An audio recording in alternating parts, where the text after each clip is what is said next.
sing, God. Let's sing it open. Open up. Open up. Open up. Open up. You open our heavens. And we sing, open up, you open the heavens. Let your kingdom come. Let your will be done. Let your kingdom come as we lift you higher, as we lift it. Open up the floodgates of your love. Let the glory of the heavens shine on us. Open up the floodgates of your love. Let the King of Glory shine. Lift up a shout of praise. Would you come, Lord?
Isang mapagpalang araw sa inyong lahat, mga minamahal na mga kapatid.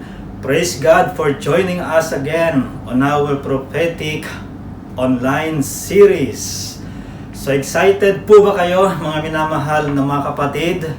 Ako po ay excited sapagkat sa pamamagitan ng ganitong gawain ay mayahayag muli kung gaano kabuti, kung gaano katapat at kung gaano kamakapangyarihan ang ating Diyos. So mga minamahal na mga kapatid, how would you describe our God today? So as for me, I describe Him as an awesome God. Yes, our God is awesome. So tayo po'y manalangin. Heavenly Father, once again, we acknowledge your goodness in our midst. Thank you so much, O Lord God, for this wonderful opportunity to worship you and to honor you through our prophetic online series. Lord, thank you for your awesome presence. Thank you for your love, and thank you for your Holy Spirit. And we do believe, Father God, I do believe in my heart, you will bring us more revelations. Use your servant, Lord, to bring your powerful message. In Jesus' name, amen. Yes, brothers and sisters, God is awesome. At alam nyo, habang ginagawa ko yung mensaheng ito ay nilagay ng Diyos sa aking puso yung awit na I stand in awe. Ngunit bago ko awitin, ay nais ko munang basahin ang Psalm 68 verses 32 to 35 na ganito ang sinasabi, "Sing to God, you kingdoms of the earth, sing praise to the Lord. To Him who rides across the highest heavens, the ancient heavens who thunders with mighty voice, proclaim the power of God whose majesty is over Israel, whose power is in the heavens. You, God, are awesome in your sanctuary. The God of Israel gives power and strength. To His people, praise be to our God." So napakagandang mga talata na napakasarap na damhin sa ating mga puso at napakagandang may pahayag kung gaano kabuti at kamangha-mangha ang ating Diyos. Awitin po natin ay ang Stand in Awe.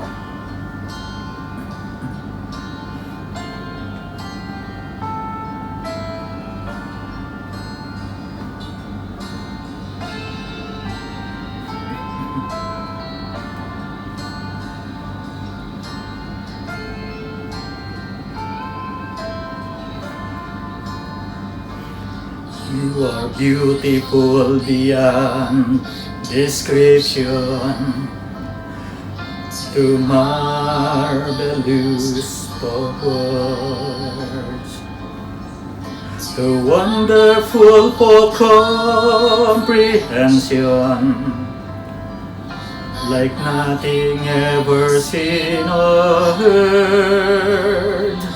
Who can grasp your infinite wisdom? Who can fathom the depths of your love?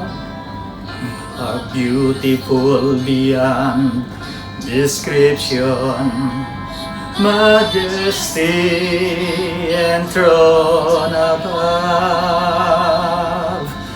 And I stand in awe of you.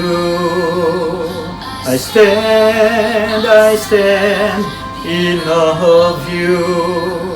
Holy God, to whom all praise is due, I stand in awe of you.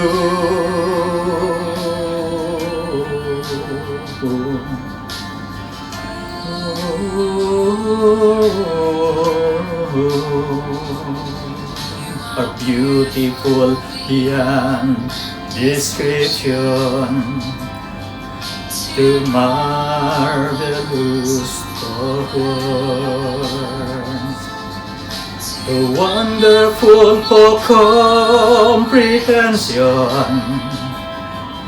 like nothing ever seen or heard. Who can grasp your infinite wisdom? Who can fathom the depths of your love? You are beautiful beyond description, majesty enthroned above. And I stand in awe of you. I stand in awe of you. Holy God, to whom all praise is due, I stand in awe of you.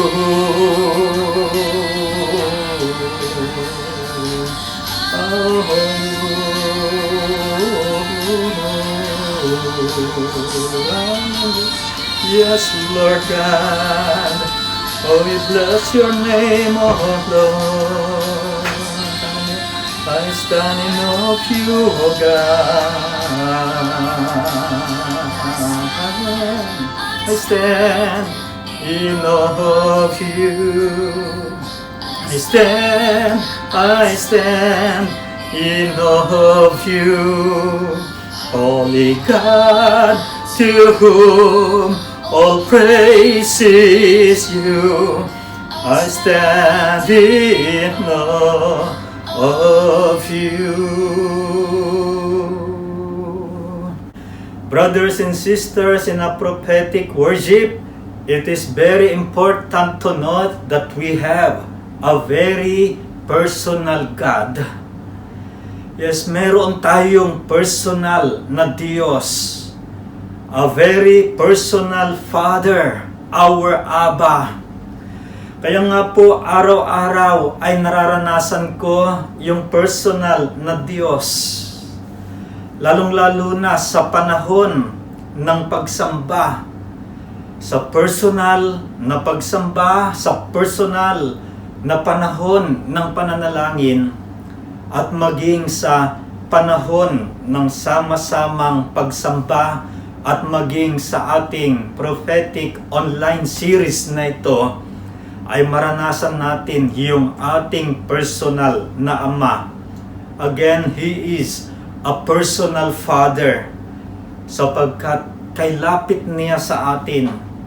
Hindi malayo sa atin ang ating Ama, bumubulong siya, hindi tayo sinisigawan ng ating Ama, sapagkat malayo lang ang sinisigawan ng ating Ama. Again, personal nating Ama ang ating Diyos, sapagkat personal siya. Pwede tayong magpakalong sa Kanya, pwede tayong tumakbo sa Kanya sa panahon na tayo ay nahihirapan, pwede tayong maglambing sa Kanya, at pwede tayong magpapansin sa ating Ama. At hindi mabibigo yung desire ng puso natin na maranasan yung Kanyang pagyakap, sapagkat siya ay buhay na Diyos. Amen? So, damhin mo ngayon sa iyong puso, sa iyong damdamin ng iyong Ama ay napakalapit sa iyo, sapagkat siya ay personal na Diyos. Mga kapatid, maraming aspeto ang prophetic worship, subalit ngayon ay magko-concentrate ako sa tinatawag na soaking in God's presence. Brothers and sisters, I love the sweet and loving presence of our God during my prayer time, during my personal worship time, and also during corporate worship. Sapagkat nagpapalakas yung presensya ng ating Diyos, nagpapalakas yung Kanyang banal na Espiritu, nagbibigay ng mga bagong revelations, at nagbibigay ng mga instructions na napakasarap na maging bahagi ng buhay at ng ministry.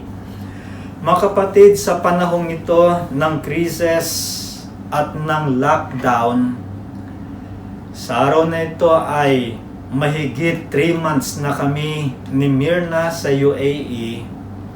Alam niyo po, hindi madali yung sitwasyon na ito, lalo pang at napakalayo sa mga mahal sa buhay. 34 na local churches yung naka-under sa akin bilang district superintendent, at hindi madali na damhin minsan yung mga mabibigat na sitwasyon.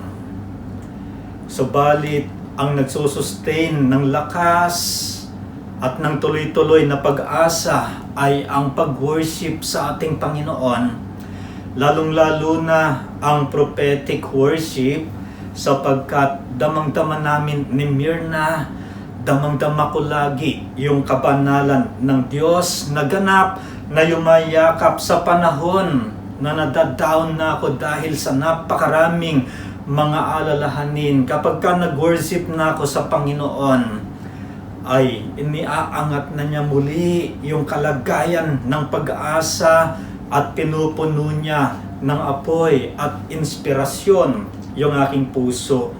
Inaalis niya yung kalungkutan, mga minamahal na mga kapatid. Kaya nga, yung pagkatakot, yung kalungkutan, yung pagdaramdam at damdamin ng kabiguan ay tinatakpan ng kabanalan ng ating Diyos. Kanya po, gustong-gusto ko yung laging umaawit sa panahon ng aking personal na worship at maging sa mga corporate worship kapag ka may instruction yung Panginoon na ako ay umawit, ay aawit lang ako nang aawit sapagkat doon ko na ipapahayag yung napakataas na pagsamba at pagpupuri sa Diyos at doon ko naman nararamdaman na binababa niya yung kanyang napakatinding presensya. Kanya habang nire-reflect ko po yung mensaheng ito ay inilagay din ng Panginoon sa aking puso yung awit na ito, all the heavens. Holy, holy are you, Lord. The whole earth is filled with your glory. Let the nations rise to give honor and praise to your name. Let your praise shine on us, and the world will know you live. All the heavens shout your praise. Beautiful is our God. The universe will sing hallelujah to you, our King. At alam niyo po, napakabuti ng ating Panginoon sapagkat sa bawat pag-awit ay ipinararamdam niya yung kanyang pagyakap.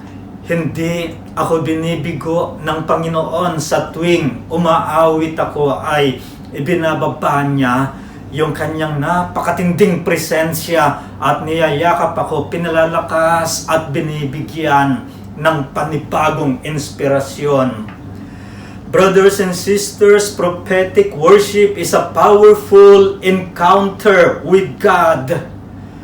This will lead us to a deeper intimacy with God.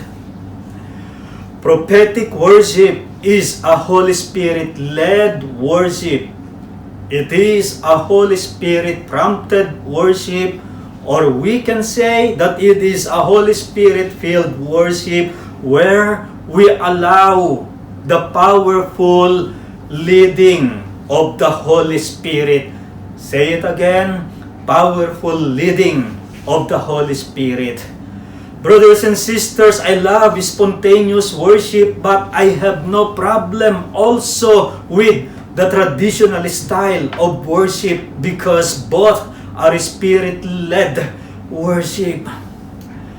So pareho lang, ito man ay contemporary, spontaneous, liturgical, o kaya naman ay traditional style of worship. Ang mahalaga ay naroroon ang Panginoon at itinataas ang pangalan ng ating Panginoon. Brothers and sisters, every worship must be filled by the Holy Spirit, must be guided by the Holy Spirit. Kanya madalas kong sinasabi, we welcome you, Holy Spirit, in our midst. We welcome you, Holy Spirit, in this gathering. And today, brothers and sisters, we need to welcome the powerful presence of the Holy Spirit in our prophetic online series. Invite ninyo siya sa inyong mga tahanan sa mga sandaling ito, mga minamahal ng mga kapatid.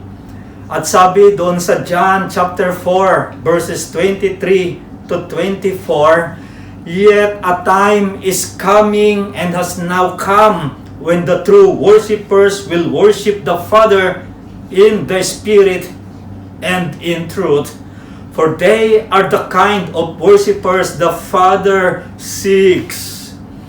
God is a spirit, and His worshippers must worship in the spirit and in truth.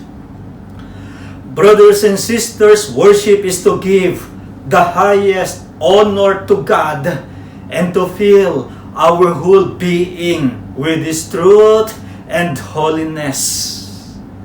Yes, kailangan natin yung katotohanan at kabanalan ng Diyos na mangibabaw sa buhay natin sa buong panahon ng pagsamba. Worship in the Spirit is to rediscover the beauty of our God. Again, to rediscover the beauty of our God, or I can say, we will discover the increasing beauty of God. Brothers and sisters, prophetic worship is a moment of deep connection with the heart of our Father. Yung prophetic worship ay kumukonekta yung puso natin dun sa puso ng ating Panginoon, at yung puso niya ay malinaw na kumukonekta sa ating mga puso at nararamdaman natin na siya ay ating Ama at tayo ay kanyang mga tunay na mga anak. Again, He is our personal Father, at paulit-ulit na pinararamdam sa atin ito ng ating Ama. He is a personal Father. King David knew this, and he was very intimate with his Abba. That's why he was a man after God's own heart. Mga kapatid, ang tindi ng prophetic worship ni Haring David sa kanyang kapanahunan. At makikita natin sa mga awitin na nilikha ni Haring David, sa mga awitin na sinulat niya, lalo na doon sa Psalms, yung mga prophetic na pagsamba na kanyang ginagawa, yung mga declaration niya na nagmumula sa ating Panginoon. Isa rito ay ang Psalm 22. Yung buong Psalm 22 ay napakatinding prophetic words mula sa ating Panginoon dahil sa prophetic worship na madalas na ginagawa ni Haring David. At kung titignan natin yung Psalm 22 verse 18, ganito po ang sinasabi: "They divide my clothes among them and cast lots for my garment."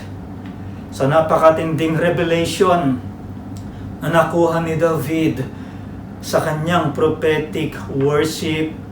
This is perfectly fulfilled in Matthew 27:35, nung pinagati-hatian yung damit ng ating Panginoong Jesucristo. Brothers and sisters, as King David was a man after God's own heart, he has a deep connection with the heart of our God. At sa tuwing sasamba siya, yan yung panahon na humihingi siya ng awit sa Panginoon. Binibigyan siya ng Diyos, inaawit niya ito at kanyang isinusulat. Humihingi din siya ng mga revelations sa ating Panginoon sa panahon ng kanyang pagsamba. Humihingi rin siya ng instruction para gabayan siya ng ating Panginoon sa kanyang buhay. Muli mga kapatid, ulitin ko yon, sa panahon ng prophetic worship ni Haring David ay humihingi siya ng mga awitin sa Panginoon. Humihingi siya ng fresh revelation sa Diyos at humihingi siya ng mahalagang instruction sa ating Panginoon. And that is the purpose of prophetic worship. Gusto kong bigyan ng diin ang ilang bagay sa atin pong prophetic worship sa araw na ito. Brothers and sisters, listen deeply. At inihiling ko na manalangin din kayo ng manalangin ngayon habang nakikinig kayo sa akin, at hayaan nyo na mangusap ang banal na Espiritu sa inyong puso upang maliban sa aking sinasabi ngayon ay may mga revelations at instruction pa rin na ibigay sa inyo ang ating Panginoon.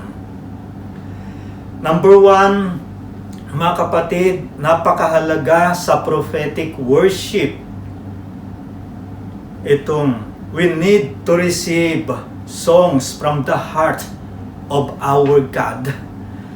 Yes, napakahalaga na sa ating prophetic worship o sa pagsamba natin, umaaring bago pa dumating yung corporate worship ay hinihingi na natin yung awit sa puso ng ating Panginoon.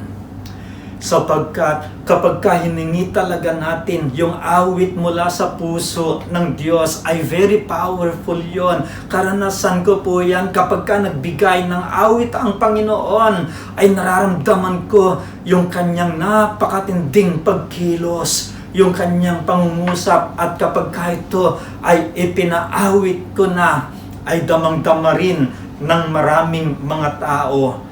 Brothers and sisters, God will provide songs that will be appropriate to the message that we will deliver. And the songs or the song is also appropriate or according to the needs of the people. Hindi po pwedeng magbigay ang Panginoon ng awit na walang kabuluhan sa puso ng mga tao. Hindi po pwedeng magbigay ang Panginoon ng awit na hindi mangungusap sa puso ng mga tao. It could be hymns or contemporary songs.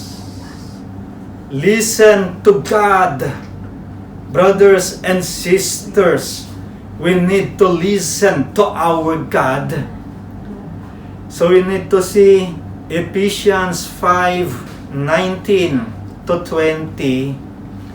Speaking to one another with psalms, hymns, and songs from the Spirit, sing and make music from your heart to the Lord, always giving thanks to God the Father for everything in the name of our Lord Jesus Christ.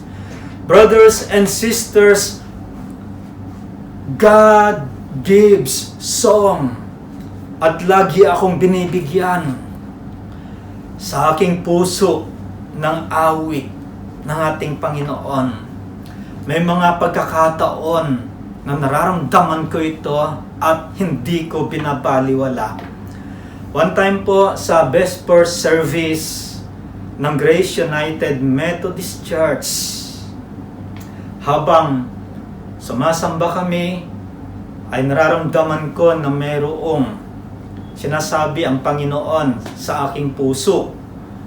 Alam niyo po, nung magmimensahe na ako ay natanaw ko yung isang kabataan at ipinaramdam sa akin ng Diyos na meron siyang pangailangan. Nagpray ako ng mabilis, hindi ko muna itinuloy yung message na nakaprepare noon sapagkat alam ko na may mahalagang mensahe ang Diyos. At habang nagpe-pray ako, ay inilagay niya yung awit na ito sa aking puso at inawit ko ng mga panahon na yon. Sa oras ng problema, sa oras ng gulo, sa oras ng kagipitan, hindi mo ko iniwan. Hindi ka nagbabago, hindi ka nagkulang, laging nagmamahal sa tapat na anak mo. Nais kong mapalapit sa iyo, nais kong mapamahal sa iyo. Jesus, salamat po, binago mo ako. Inulit-ulit ko yung awit na yun at naramdaman ko na bumaba yung napakatinding presensya ng Panginoon sa panahon ng aming pagsambat. Nakita ko yung kabataan na yon. Iyak na siya, nangiyak at naging spontaneous na noon yung mensahe na hinihingi ko mula sa puso ng ating Panginoon. At pagkatapos ng pagsamba, umiiyak pa rin yung kabataan na yon na lumapit sa akin at ang sabi niya ay awit ng Panginoon para sa kanya yon. Awit ng kanyang ama para sa kanya, sapagkat nung araw pala na yon ay malungkot siya. Naalala niya yung kanyang tatay na, kung di ako nagkakamali, ay 2 taon nang namamatay. At ang sabi niya, kinomfort ako ng Panginoon sa pamamagitan ng awit na yon. Very personal ang ating Diyos.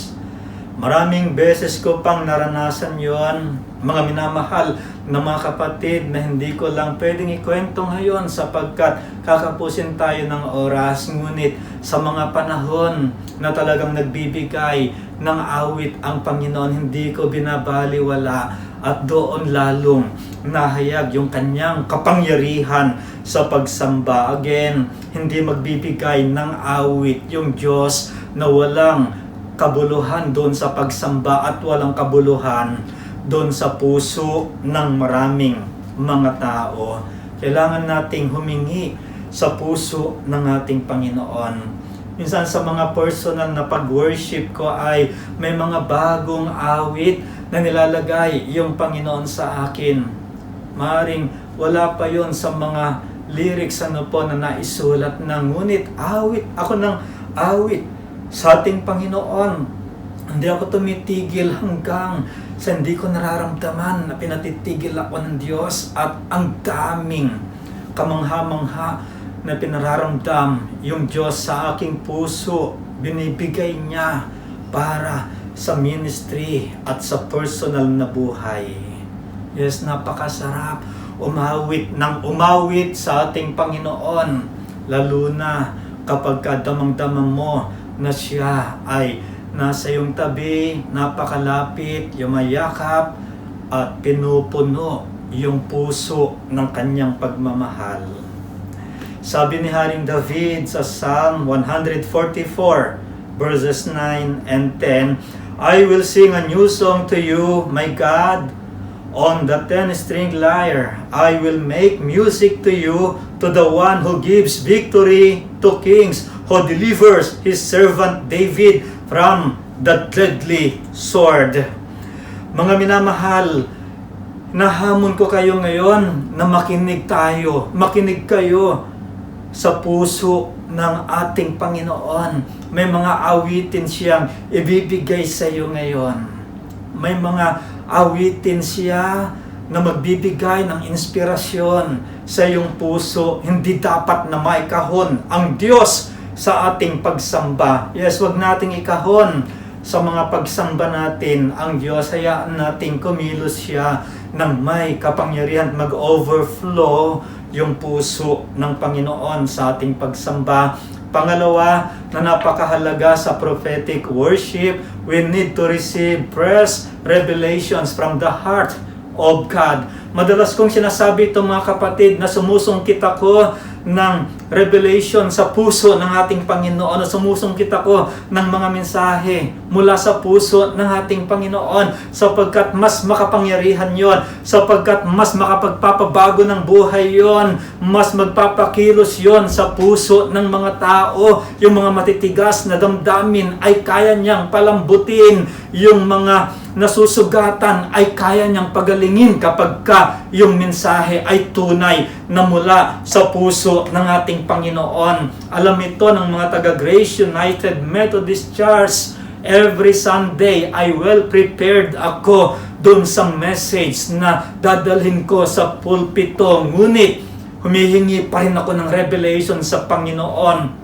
Araw-araw yan, maaaring gawa ko na yung manuscript o yung outline. Ngunit Lord, yung revelation nyo po ang napakahalaga sa akin. Kapag professional na, humihingi pa rin ako ng revelation sa Diyos. Kapag praise and worship na, humihingi ako ng revelation sa Diyos. Bago ako tumayo doon sa pulpito, ay humihingi pa rin ng revelation at instruction sa ating Panginoon.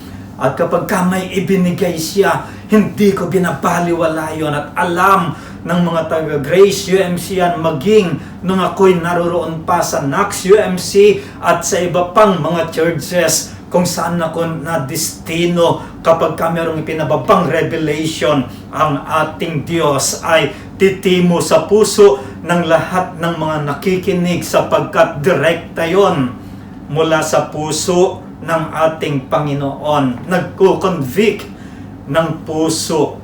Brothers and sisters, the heart of the Father is very personal. Ulit-ulit ko po yun sapagkat ito yung napakahalagang ipinararamdam ng Panginoon sa atin ngayon. Brothers and sisters, we need to overflow the heart of our Father in our worship, and we should release the powerful words of God or the prophetic words during our worship. Oh, what an awesome God! Kahanga-hanga yung Diyos na sinasamba natin. Kahanga-hanga yung Diyos na siyang pinaglilingkuran natin, inaawitan natin at patuloy na siyang umaakay sa atin para lalo pa tayong magtagumpay. Mga minamahal na mga kapatid, God dwells in our worships or in our worship. He gives revelations. Yes, His Word is alive and powerful. Kanya sabi doon sa Hebrews chapter 4 verses 12 and 13. For the Word of God is alive and active, sharper than any double-edged sword. It penetrates even to dividing soul and spirit, joints and marrow. It judges the thoughts and attitudes of the heart. Nothing in all creation is hidden from God's sight. Everything is uncovered and laid bare before the eyes of Him to whom we must give account. Yes, brothers and sisters, the Word of God is alive and powerful. And because we pour out the heart of God, healing, deliverance, and transformation flow during prophetic worship. Prophetic worship is beyond the box worship. Take note, prophetic worship is beyond the box. But God is still in control of everything. Kapag sumusunod tayo sa instruction ng ating Panginoon, ay siguradong maayos na maayos yung ating pagsamba at lalo pang mararamdaman yung kanyang presensya sapagkat may mga revelations na binibigay ang Diyos na napakahalaga na hindi natin dapat nabaliwalain at ganyan sa prophetic worship. Pangatlo na napakahalaga sa prophetic worship, we need to allow the Holy Spirit to work powerfully. Hayaan natin na dumaloy lang nang dumaloy yung banal na Espiritu sa buong panahon ng ating pagsamba. Of course, may mga plano tayo. Meron tayong order of worship. Meron tayong liturgy. Ngunit masigit pong dapat alam natin na ang banal na Espiritu ang higit na dapat mangibabaw doon sa ating pagsamba. Brothers and sisters, the Holy Spirit makes the worship alive and powerful. Sabihin mo, alive and powerful. Sapagkat kung hindi ganyan, ang pagsamba ay walang kabuluhan. Kung papasok yung mga tao sa pagsamba, nabagsak ang buhay, lulugo-lugo, at paglabas ay parang walang nabago, walang kabuluhan yung pagsamba na yon.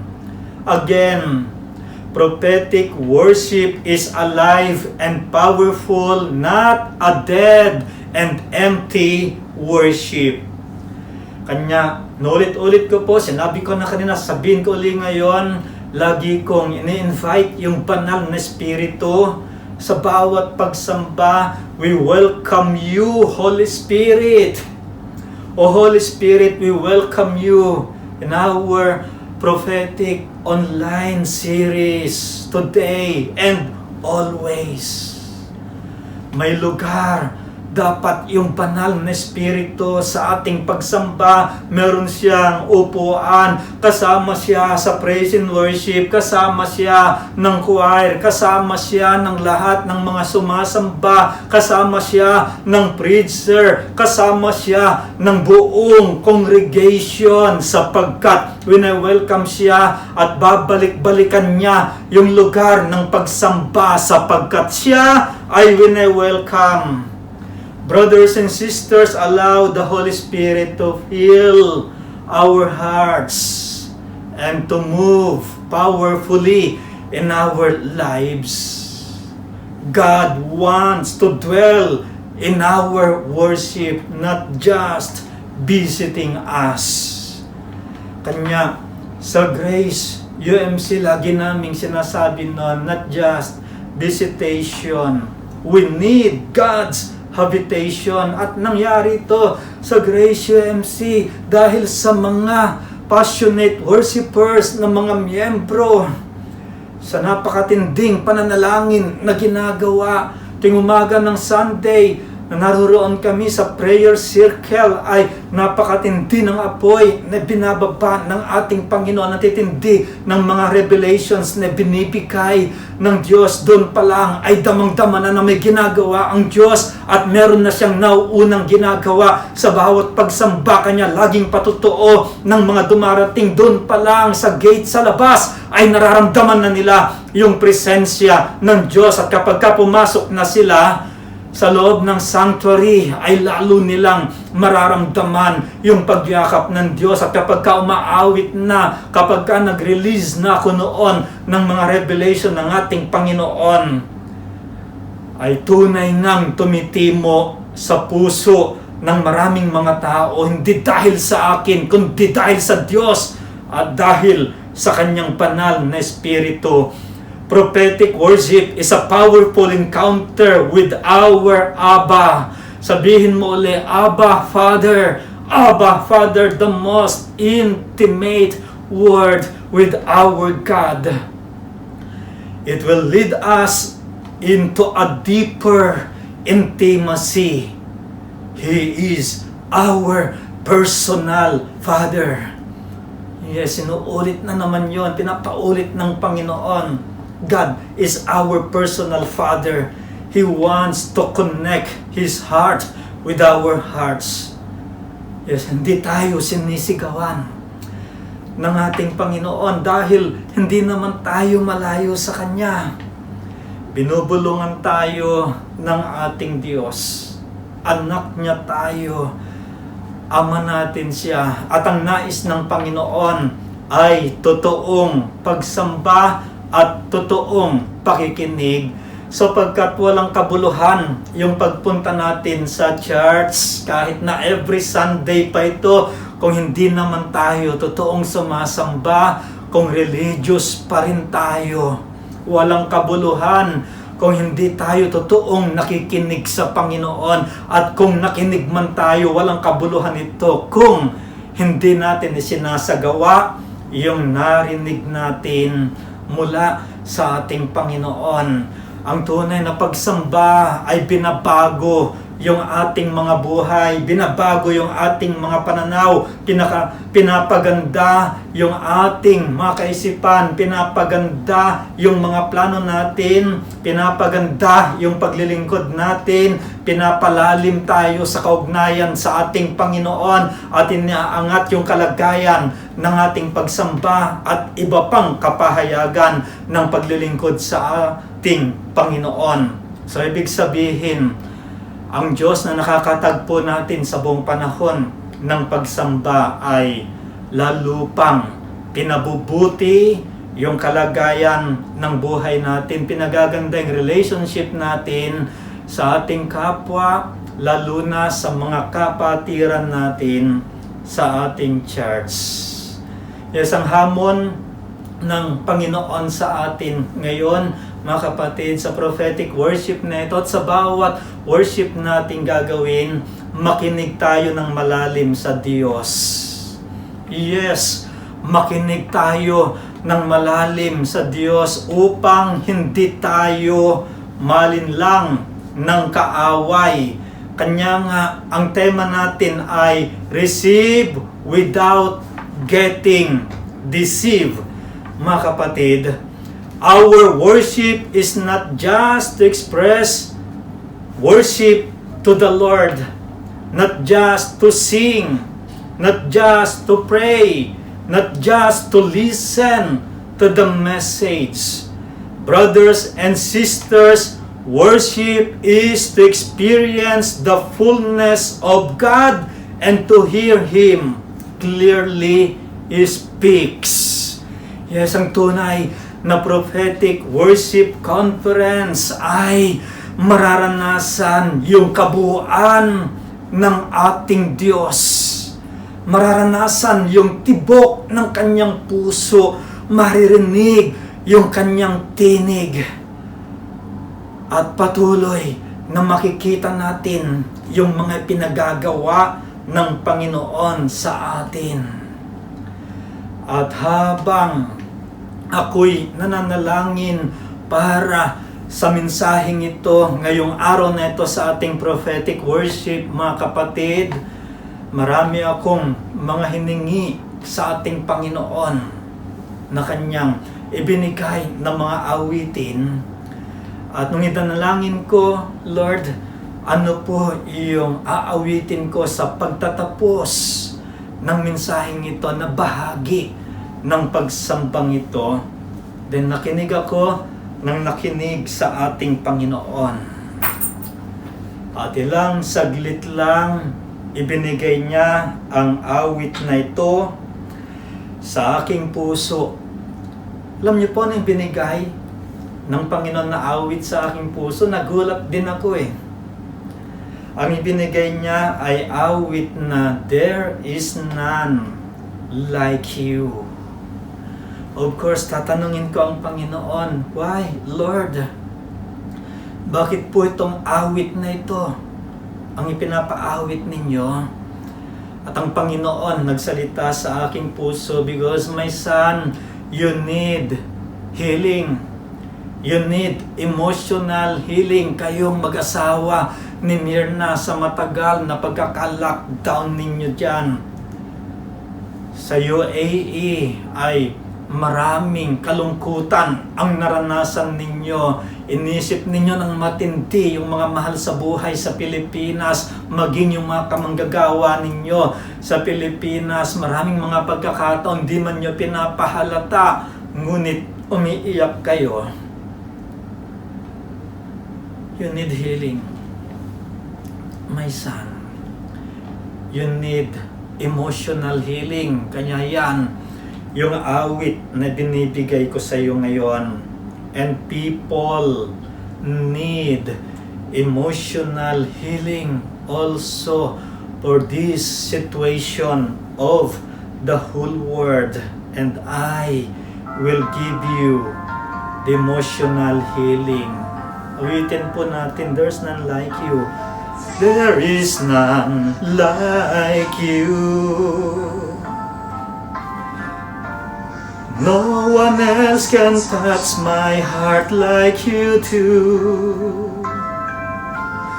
I can search for all eternity long and find there is none like you. There is none like you.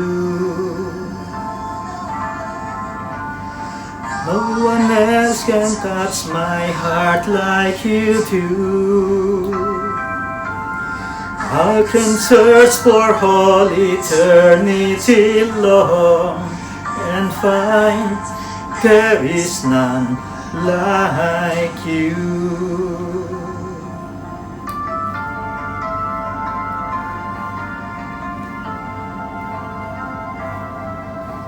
Your mercy flows like a river wide, and healing comes from your hand. Suffering children are safe in your arms. There is none like you. There is none like you. No one else can touch my heart like you do. I can search for all eternity long and find there is none like you. There is none like you. No one else can touch my heart like you do. I can search for all eternity long, find there is none like you. I can search for all eternity long and find there is none like you. There's none like you. Sige po mga kapatid, hinihiling ko po saan man kayo naroroon sa mga sandaling ito ay patuloy tayong dumulog sa presensya ng ating Panginoon, ang ating Ama, our very personal Father, na damang-dama ng iyong puso ngayon na niyayakap ka. Ito ang panahon na patuloy na bibigyan ka pa ng iyong Ama ng awit na mula sa kanyang puso. Bibigyan kanya ng maraming mga revelations ngayon, mga fresh revelations na lalo pang magbibigay sa iyo ng pag-asa, mga instructions na akay sa iyo upang lalo pang magtagumpay ang iyong buhay. Damin mo ngayon sa iyong puso ang katotohanan ng iyong Ama ay mahal na mahal ka, buhay at ang banal na Espiritu ay binubuhos niya sa kinaroroonan mo sa mga sandaling ito. Pinag-aalab palalo ang iyong puso, pinag-aalab pa ang iyong personal na pagsamba sa mga sandaling ito, pinag-aalab ang iyong buong pamilya at pinag-aalab ang desire na lalupang ipagkaloob mo sa kanyang pinakamataas na pagsamba, pinakamataas na pagpupuri at pinakamataas na paglilingkod, sapagkat ito ang kaparaanan para ma-honor mo ng lubusan ang ating Panginoon. Tayo po'y manalangin. Banal at makapangyarihang Diyos, nagpapasalamat kami sapagkat sa kabuuan ng aming pagsamba sa araw na ito ay naranasan po namin ang pagbaba ng iyong banal na Espiritu sa aming mga buhay, sa aming kalagitnaan, at ang iyong apoy, aming Panginoon, ay naranasang muli ng aming mga puso na nagpaalab sa aming mga damdamin upang lalo pa kaming maglingkod sa inyo ng mayroon pong kagalakan. Aming Ama, maraming salamat sa mga revelations na pinagkaloob nyo sa amin sa pagsambang ito at sa mga revelations pa na personal ninyong ibinibigay sa buhay ng lahat ng mga anak ninyo na kabahagi ng pagsambang ito, o aming Panginoon. Salamat po Ama sapagkat hindi mababaliwala, aming Panginoon, yung mga sandali, aming Ama, na nilagi namin sa pagsambang ito, sapagkat muli nyo kaming pinalakas, muli nyo kaming binigyan ng inspirasyon, at muli, aming Panginoon, pinakita ninyo ng maliwanag kung sino kayo sa aming mga buhay. Kayo po ang aming very personal Father, our Abba, at minsan pa, pinapaunawa ninyo sa amin na napakalapit ninyo at napakalapit namin sa inyo, kung kaya't makikinig kami, aming Panginoon, ng mga binubulong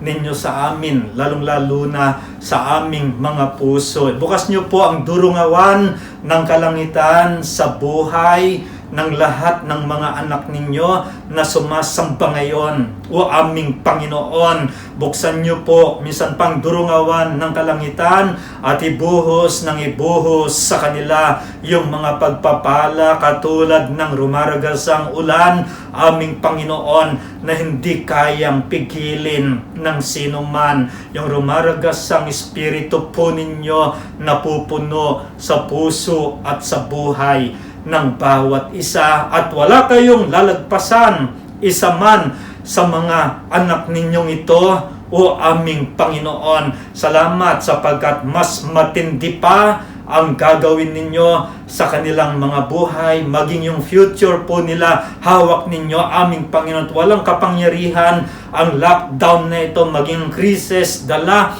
ng COVID-19 sa buhay ng mga anak ninyong totoo na sumasamba sa inyo, aming Panginoon, sapagkat ang pagsamba na ino-honor ninyo, aming Ama, ay meron pong mga pagpapala buhat sa inyo, aming Panginoon. O Lord, maaring matapos yung oras ko o yung slot ko sa prophetic online series na ito, ngunit naniniwala po ako na sa kanilang lugar at sa kanilang tahanan ay magpapatuloy na sasampa ang inyong mga anak, magpapatuloy silang hihingi ng awit mula sa iyong puso, hihingi ng mga fresh revelations mula sa inyo, at hihingi sila ng mga instructions, aming Panginoon, na gagabay sa kanilang mga buhay. Salamat